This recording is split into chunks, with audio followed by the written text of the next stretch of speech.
I said. Approve it, Carter. The cursor blinked back at me, smug and steady, like it knew what was coming. The spreadsheet on my screen looked like a war crime disguised as data. Broken formulas, missing audit trails, and red flags that could have lit up Times Square. No sign-off from compliance, no QA timestamp, and this doesn't even meet rollback criteria, I said, trying to keep my voice calm. You're asking us to push this into staging with zero validation. Carter smirked through the Zoom grid. My word is the only approval you need. Then, with the grace of a toddler with scissors, he added, Now you're fired. The silence that followed was cinematic. You could hear someone's mechanical keyboard stop mid-click and a project manager's pen tap nervously against her coffee cup. The intern froze like a witness in a hostage video. Carter grinned, proud of his own chaos. I said what I said. He shrugged. Let's move on. I didn't cry. I didn't beg. I didn't even ask for clarification. I just hit leave meeting, closed my work laptop, and stared at the faint reflection in my kitchen window. Sunlight creeping over my half-alive spider plant like it hadn't just seen a professional execution. I exhaled once. Then I opened my personal email, created a folder titled Carter, because I'm petty and organized, and began collecting evidence. And before I go further, I know 90% of you just listen to these workplace war stories without subscribing. But if this one hits a nerve, go on. Tap that button, feed the algorithm demons, and keep this rebellion alive. Now, back to the wreckage. This didn't come out of nowhere. I saw the cracks forming weeks ago. Carter had been spiraling ever since rumors of an acquisition started slithering through the office like gossip at a corporate yoga retreat. He didn't understand our systems, didn't care about protocols, and most importantly, he hated being told no, especially by a woman who actually read documentation. So when I rejected his plan in public, he snapped. I'd been in tech too long to think arguing helps. You don't win shouting matches with men who use PowerPoint transitions as intimidation tactics. Instead, I went quiet.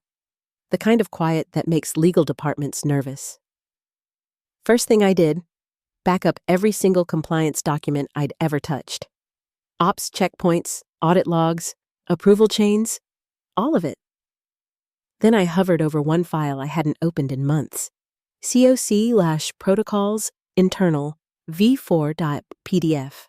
Locked, restricted. Just seeing the name steadied me, because that file wasn't just another policy doc. It was insurance. 3 months earlier, I'd been pulled into a late-night quick review with the VP of Compliance, Marlene, who half-joked between sips of Chardonnay that acquisitions are just divorces with paperwork. She needed someone neutral, someone too low to sabotage the deal but too competent to ignore. They picked me. I signed a policy acknowledgement, skimmed the fine print, and saved it to my Keep Forever folder. No ceremony, just one sentence buried near the bottom. Any change in signatory status must be disclosed and reattested by board authority or risk noncompliance. At the time, I didn't think much of it. Tonight, it felt like a loaded weapon. I knew HR would call soon, probably spin it as a mutual separation. They'd tell me to reflect on my tone, but I wasn't waiting. I drafted 3 emails, one to my lawyer, one to myself, and one to every internal system that still logged credentials, because Carter might have thought his word was gospel. But the server logs told the truth. And in corporate America, the servers never lie. 3 weeks before Carter turned my 9 a.m. sync into a firing squad, I'd already seen the fault line. Approvals rushed. Paper trails vanished. Audit fields went mysteriously blank. And when I finally saw his manual overrides, unsigned, unverified, I did what process people do best. I documented everything. Friday, 10:47 p.m. I remember the timestamp because it was seared into my brain like a bad tattoo. I was in sweatpants, staring at a microwave dinner that was somehow both frozen and boiling when I saw it. A new merge request from one of Carter's pet analysts. The kind of guy who used Comic Sans in Jira comments and thought QA stood for quick approval. No compliance tag, no secondary sign-off, no rollback plan. Just a single commit note. PD. I blinked, then frowned. The Jenkins report was due Monday, and if this garbage went through, we'd be flagged before the pre-acquisition audit even began. So, I did the one thing corporate folks dread unless they've had 3 drinks or zero will to live. I wrote to legal. Subject line: signatory process breach. Urgent review recommended. The body of the email wasn't poetic. It didn't need to be. It was time-stamped bullets, references, screenshots, and a single PDF attachment. The merge log. These changes bypassed standard protocol. Per internal policy COC 74B. Potential downstream liability risk during change of control certification. Recommend urgent review. I CC'd compliance. I BCC'd myself. Then I attached another memo I'd drafted earlier in the week. 3 prior instances of Carter approving launches verbally. It ended with one sentence that should have haunted him. Please confirm if the signatory list has been updated or revoked before Q3 consolidation. No one replied. Not that night, not that week, not ever. But silence in corporate America isn't absence. It's camouflage. See, I wasn't just guessing when I mentioned COC 74B. I'd seen that clause months before, buried in the kind of compliance doc that looks like it was written by a lawyer on Ambien. Marlene had looped me in one night to review legacy handoff language just before she moved departments. She needed someone fluent in ops architecture. That's when I saw it. Change of control validation signatory. 2B, operational systems. A, Reyes. That's me, Avery Reyes. At the time, I thought it was symbolic, like the corporate version of a friendship bracelet. Marlene laughed when I said that. It's just a formality, she told me, pouring more wine. Unless someone screws up. I printed it anyway. Not because I was paranoid, because I'm methodical. I'm the kind of person who backs up backups, who labels flash drives, who still owns a filing cabinet. I printed the clause, initialed the footer, slid it into my red folder labeled Keep Until Death. And now, 3 months later, that folder was sitting in front of me. My job gone, my dignity bruised, my name still sitting in a contract that said my signature was required for any system handoff during the acquisition. And Carter? He'd just fired me, a listed signatory, without a board override. Congratulations, buddy. You just turned a dirty workflow shortcut into a federal liability. The HR call came at 9:03 a.m. the next morning. 6 minutes long, maybe 7 if you count the awkward pauses. Hi, Avery. We're so sorry things escalated, said Denise from HR, her voice coated in faux empathy. Carter's account of the meeting suggests you were confrontational. I smiled, though she couldn't see it. I see. We'll be processing this as a voluntary separation. Mutual, of course. We'll waive the notice period, and you'll receive standard severance documentation by EOD. Great, I said flatly. Then I'll need a full copy of my personnel file, all revisions, performance reviews, and managerial feedback. The silence that followed was golden. Of course, Denise said eventually, voice tightening. I'll submit the request. 6 minutes. That's all it takes to dissolve 4 years of system overhauls, 2 internal audits, and a spotless record, boiled down to a single spreadsheet cell labeled voluntary departure. Fine. Let them have their narrative. I wasn't going to scream. I wasn't going to beg. I had something louder than anger. Documentation. That night, while I was boxing up my home workstation, I got a Signal message. Not Slack, not email, Signal. From someone who mattered. Nina, one of the back-end engineers. Hey, just FYI. They're closing the deal next week. You were supposed to validate the handoff file. Your initials are still in the slide deck. I stared at her message.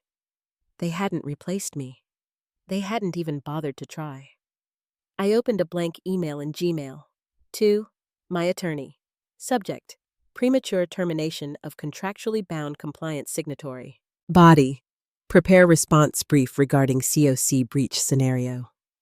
I hit send, then leaned back, staring at the ceiling fan spinning slow like time itself had caffeine withdrawal.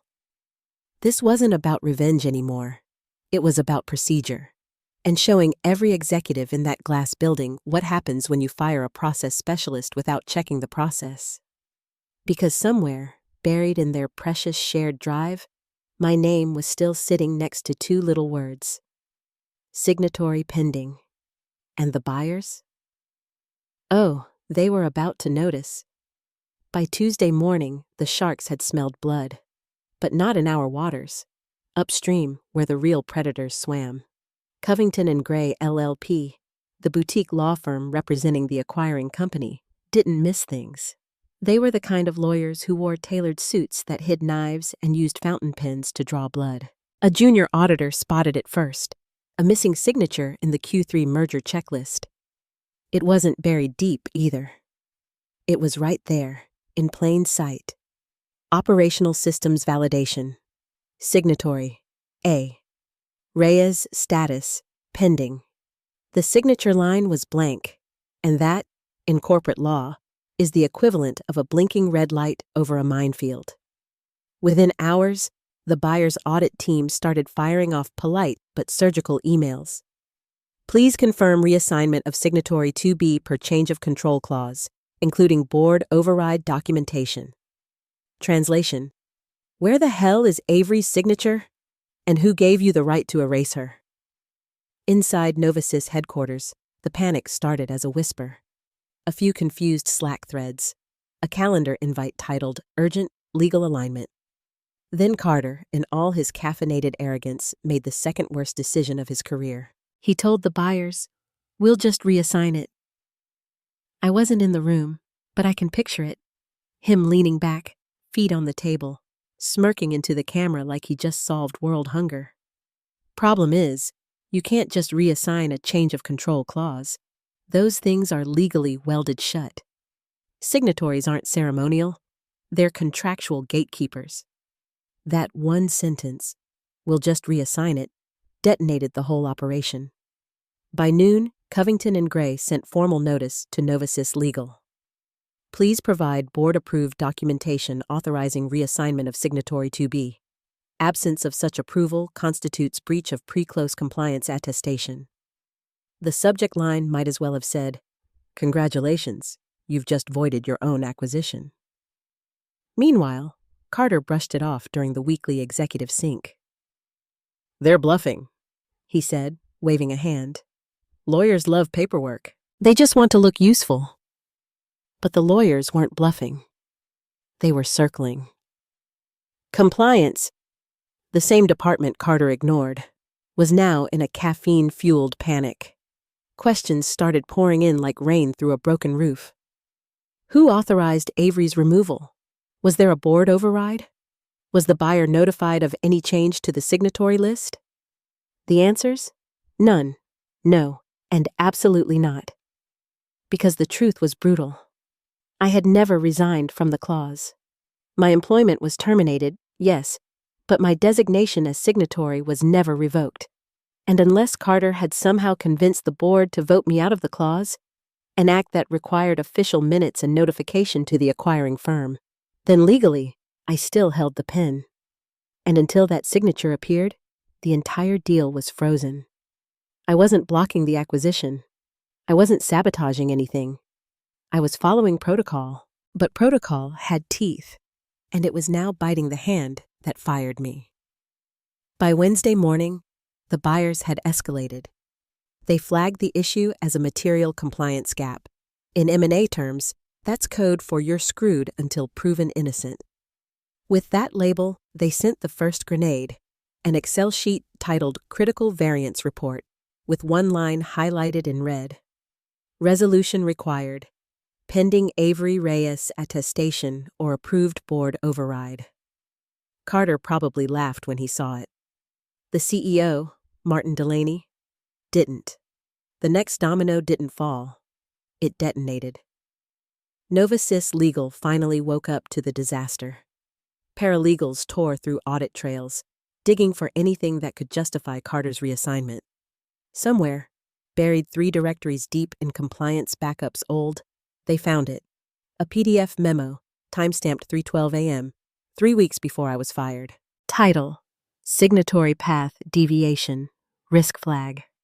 Author: A. Reyes. That's right. My memo. The one I'd written in exhaustion and sent to legal when I still believed someone cared. It was concise, clinical, and cold as glass. It listed Carter's verbal overrides, attached screenshots from our deployment tool, and outlined each breach of protocol. But one line, one sentence, changed everything. Any changes to signatory control without prior written authorization void the compliance attestation under policy COC 74B. That's the sentence that walked into the boardroom wearing a $90,000 legal retainer and a smirk. Because it meant Carter's entire reassignment idea wasn't just reckless, it was impossible. No board override, no revocation notice, no authorization. Which meant the compliance attestation wasn't incomplete. It was void. And once that memo resurfaced, the deal turned radioactive. By Thursday morning, Novasys was on fire. Quietly, of course, the corporate kind of fire that smells like burnt careers and PR statements. And I was at home with a chipped mug of coffee, watching the news ticker scroll across the muted TV. Novasys acquisition delayed pending compliance review. I didn't smile. Not yet. But I did reach for that red folder, the one labeled Keep Until Death, because I had a feeling I'd be needing it again soon. Thursday morning, 7:18 a.m., Novasys headquarters looked like a hospital waiting room for bad decisions. The CEO, Martin Delaney, hadn't even finished his first cup of coffee when his inbox exploded. Subject: Immediate attention. Signatory breach. Risk of acquisition delay. The sender? Lead counsel at Covington & Gray. The kind of man who billed 1,300s an hour and used red font like a scalpel. The email didn't mince words. Per the acquisition agreement, failure to provide verified signatory authorization, per Clause 7D, constitutes a breach of compliance attestation. The designated signatory, Avery Reyes, remains unrevoked and has issued prior written notice of non-attestation. In layman's terms, fix this now or the deal's dead. Delaney summoned everyone to the 18th floor. Legal, compliance, Carter. The glass conference room with the panoramic view of downtown suddenly felt like a courtroom. Carter walked in late, protein bar in one hand, ego in the other. "They're overreacting," he said, sliding into a chair like this was just another sprint planning meeting. "It's an internal document. We'll reassign and move on." Delaney didn't respond. He just passed a printed copy of my memo across the table. "Read this." Carter scanned the first page, smirk fading fast. The company's general counsel, a woman named Rachel Stone, spoke quietly but firmly. "The clause she cited predates your appointment. It's binding." Carter shifted in his chair. "She's not even with the company anymore." "She was when she sent the notice," Rachel said. "That makes it valid." The room went still. At that exact moment, my phone buzzed. A new email. Not from HR, not from Carter, but from the buyer's audit team. Polite, clinical, devastating. "Ms. Reyes, please provide supporting documentation regarding your prior designation under change of control policy. Thank you for your cooperation. It wasn't technically a subpoena, but it might as well have been." I didn't hesitate. I zipped up a folder named COC Support Reyes. Inside, my original memo. The signed internal policy showing my designation. The compliance approval email. And the PDF clause itself, initialed, dated, timestamped. I didn't include a single word of commentary, just evidence. 10 minutes later, the buyer's counsel replied, "Received, thank you." That was all I needed to know. Back on the 8th floor, Carter was unraveling. She can't do this, he barked. She's not an employee. Rachel sighed, like she'd been waiting her entire career for this kind of stupidity. She doesn't need to be. She's still the signatory of record. You fired her without board authorization. Her designation wasn't revoked. That's what makes this catastrophic. Delaney rubbed his temples, the sound of his Rolex tapping against the glass table echoing through the room. So the buyers are right? Yes, Rachel said softly. Clause 7D requires her attestation. We have no override, no revocation minutes, and no replacement authorization. The clause stands. The silence that followed wasn't just uncomfortable. It was historical. Delaney finally spoke, low and dangerous. Please tell me she didn't put that in writing. Carter opened his mouth, then closed it. His silence said everything. The buyers didn't wait long. By Friday morning, they issued a formal freeze on the acquisition, pending compliance reinstatement. The words hit like a hammer. Novasys stock dipped 3 points before lunch. Not a crash, not yet, but enough to rattle investors. Inside the company, chaos disguised itself as calm. Legal teams pulled all-nighters rewriting narratives. PR drafted clarifying statements. And Carter, poor, delusional Carter, was escorted out by security under the gentle phrase administrative leave pending investigation. Someone saw him later in the parking lot, shouting into his Bluetooth headset like he was auditioning for Wolf of Wall Street. The deleted scenes. I didn't celebrate. I didn't even smile. I just sat at my kitchen table, same chipped mug in hand, watching my inbox ping like a metronome of poetic justice. Then another message came through. Unknown number. One line. You did it. I stared at it for a moment, steam from my coffee curling like punctuation in the air. Did I do it? Not really. The clause did. I just made sure it was read, because Carter thought his word was law. But in the end, the only word that mattered was mine. The one I'd written months ago, buried under legal jargon and time-stamped truth. And I didn't even have to raise my voice. By Friday evening, the 18th floor boardroom no longer looked like a meeting space. It looked like a war room draped in glass and fear. The view over downtown meant nothing. The real drop was happening on the Novasys stock ticker. Martin Delaney, CEO and professional crisis magnate, sat at the head of the table. His tie was gone, his sleeves rolled, and the skin under his eyes had the shade of sleepless panic. Around him, the board gathered. 9 people clutching printouts of the same email thread. My email. The assistant who set the waters was shaking. Legal counsel Rachel Stone sat nearest to the projector, her laptop glowing like a loaded gun.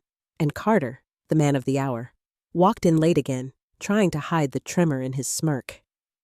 He dropped into a chair, exhaled through his nose. This is procedural, he said. We reassign sign-offs all the time. It's paperwork theater. She's not even here anymore. Delaney didn't answer. He just nodded to Rachel. She stood, opened the binder, and began to read. Not summaries, not bullet points. Verbatim. Clause 7D. Change of control compliance attestation requirements.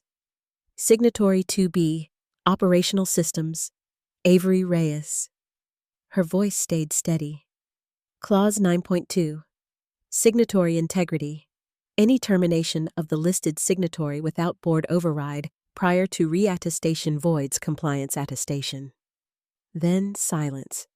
Thick, glacial silence. Carter crossed his arms. So we missed a form. Lawyers love to dramatize. One board member, Elaine Hopkins, ex-federal contracts officer and veteran of 2 government shutdowns, looked up from the document. Her tone could have sliced marble. Was there a board override? Rachel shook her head. No, ma'am. Was there notice filed to the buyer? None. Then she's right, Elaine said. The clause stands. The color drained from Carter's face. Delaney finally spoke, voice low and even. Rachel, When did she send her notice of non-attestation? Rachel flipped a page.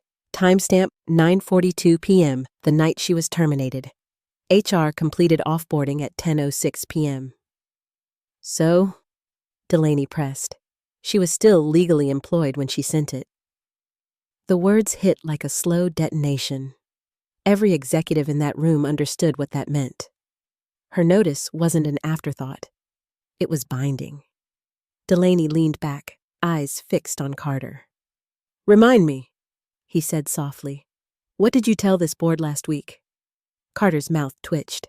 That her firing wouldn't affect the deal. And I believed that. Rachel closed the binder. Belief isn't governance. For a moment, no one breathed. Then Elaine pushed her chair back, the scrape echoing like thunder. "Gentlemen, the buyers have cause to delay or renegotiate. We're the ones in breach." Carter opened his mouth again, reaching for bravado and finding air. "She's gone. She can't hold us hostage with a clause.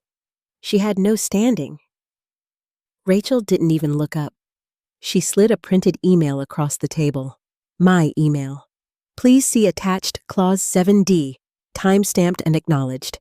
This shall serve as written notice of non-attestation." She tapped the header. "Sent before HR completed termination. She acted within authority. That's standing enough for any court." Delaney's hands flattened against the table. "You're saying the buyers are right?" "Yes," Rachel said quietly. "The compliance breach is real." Her clause was never revoked. The room went completely still. Somewhere outside, the hum of the building's HVAC filled the gap where egos used to be. Finally, Delaney exhaled, almost a whisper. "Tell me," he said. She didn't keep that in writing. Carter didn't answer. He didn't have to. The timestamp already had. By Monday morning, the story leaked. Novasys acquisition paused pending compliance review. CNN tickers loved it. Investors didn't. Shares dropped another 5 points before noon. Inside the company, damage control turned desperate. Legal started drafting clarifying updates. PR rehearsed apologies that said nothing. And in the boardroom, Delaney signed an order placing Carter on administrative leave effective immediately. Security escorted him out through the service elevator, the same one interns used to haul coffee. He didn't look back. He didn't have to. The clause was already behind him, and it had teeth. By Monday afternoon, Novasys was no longer a company in control. It was a headline on repeat. Acquisition delayed indefinitely, pending compliance investigation. The press called it a technical hiccup. Insiders knew better. It was a full-blown implosion dressed in polite corporate vocabulary. The building itself felt different, too. Quieter. Heavier. People walked faster in hallways, whispered softer near glass doors. The smell of burnt espresso and fear hung in the air. Martin Delaney locked himself in his office, doing back-to-back calls with investors who wanted blood. Every question sounded the same. Why didn't you read the clause? Meanwhile, legal was in triage mode, running damage control like paramedics at a pileup. Compliance combed through every policy, trying to find a loophole that didn't exist. HR drafted statements about leadership transitions. PR floated phrases like internal restructuring and temporary realignment. But nothing fixed the math. The buyers had invoked Clause 9.2 of the merger agreement: automatic freeze, delay penalties, and a full compliance revalidation. The cost: $4.7 million in penalties. Minimum. At 11:46 a.m., the internal memo hit inboxes. Subject: administrative leave. Carter Mitchell. Body: effective immediately. Carter Mitchell is on leave pending internal review. Please direct all communications through operations leadership.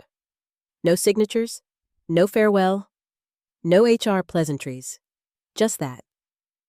The office rumor mill said security walked him to his Tesla, watched him slam the door and yell into his headset all the way out of the parking garage.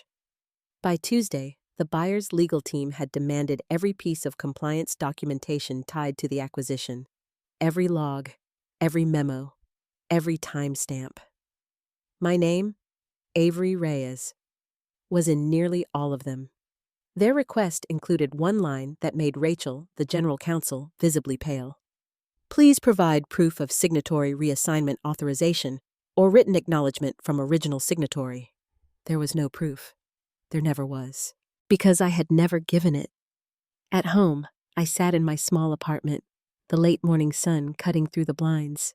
The same spider plant sat on the sill, greener now, as if it could sense the irony of survival. My phone buzzed constantly. Not from novices, but from old coworkers who had suddenly always respected my professionalism. I ignored most of them. I didn't want congratulations. This wasn't revenge. It was accountability wearing a timestamp.